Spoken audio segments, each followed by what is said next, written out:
Always a smile, we'll dearly miss your cheerful demeanor. Best wishes to Sydney.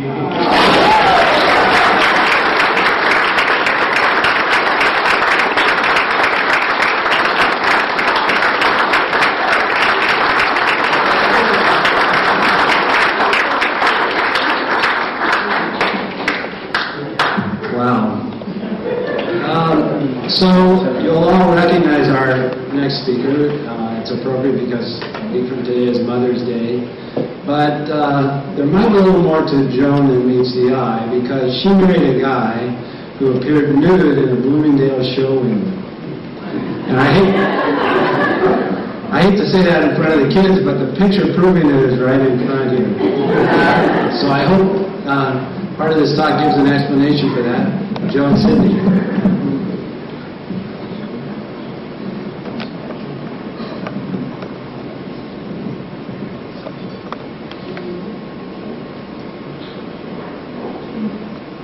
This is a two-person song and dance.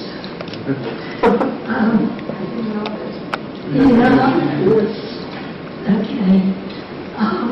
It's a pleasure to be here at Stu's retirement, to see just a room full of people who admire and even love him. He's very cute. Even now, so many years after that photo, he's still recognizable.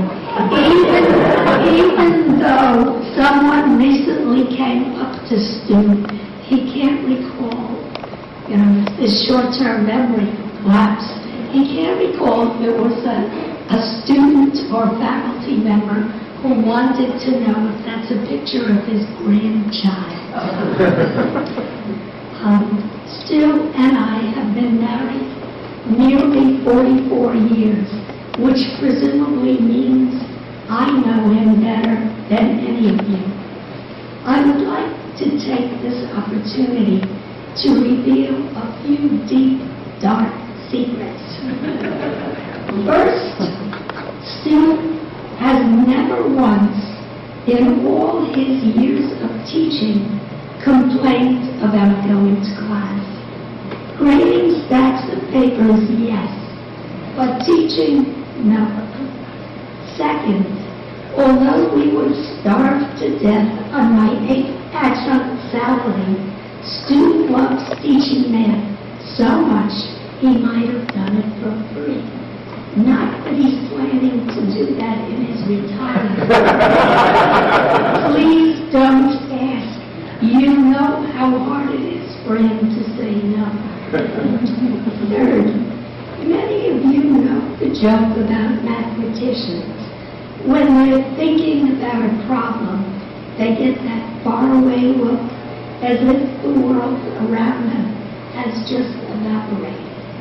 Well, for years that bothered me, making me feel like a second-class citizen to mathematics. But when I became a serious poet, I began to understand the creative process. Now, he gets the same look back. Fourth, ever since I got a C and a D in my calculus courses, which I probably never told Stu or the kids, I have ambivalent feelings about mathematics.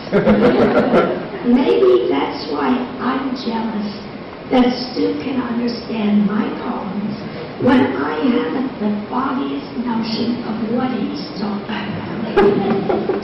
Fifth, even worse than ambivalence, part of me hates mathematics.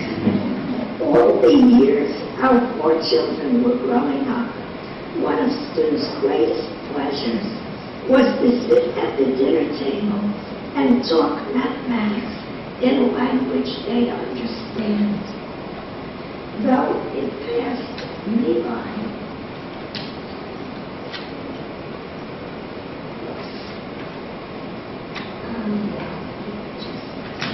Page 2. It passed me by like a persistent fly I wanted to mush, but never dared. Boy, was I ecstatic when our 6-year-old daughter Jenny took matters into her own hands, as you'll hear from her later. But even that didn't stop Stu from his nightly mathematical rampage. 6, another confession. I have always envied Stu his incredible powers of concentration. When our kids were young, he would sit on the couch planning his lessons or grading papers, oblivious to the battles going on around him. The punching, teasing, tormenting, screaming, crying. How did all of our children survive and even grow up to love each other and be best friends when their father could be so oblivious to their antics? 7, and my last disclosure. Stu's powers of concentration in a war zone are in extreme contrast to my need for complete quiet. Unfortunately for both of us, when I'm working on a poem or story, even his voice on the telephone distracts me. That's why last October, when he told me he was contemplating retirement and asked what I thought, I said, if that's what you want, I'm all for it. My only condition is that you spend 4 to 5 hours at the office every weekday. It's a deal, I said. So now I'm looking forward to our next 44 years. I know Stu has great plans to juggle mathematical research, continue helping the department with the annual Putnam competition and other things. Keep singing with the senior senate chorus, possibly learn to chant the Torah, maybe volunteer once again with the math counts program at the middle school, and above all, continually helping me as we help and enjoy our children and grandchildren. What an agenda. There's still a few more sentences. Mazel tov and lots of love, Stu. Stu, you're the best. Your grandma Miller had it right when she whispered that in my ear.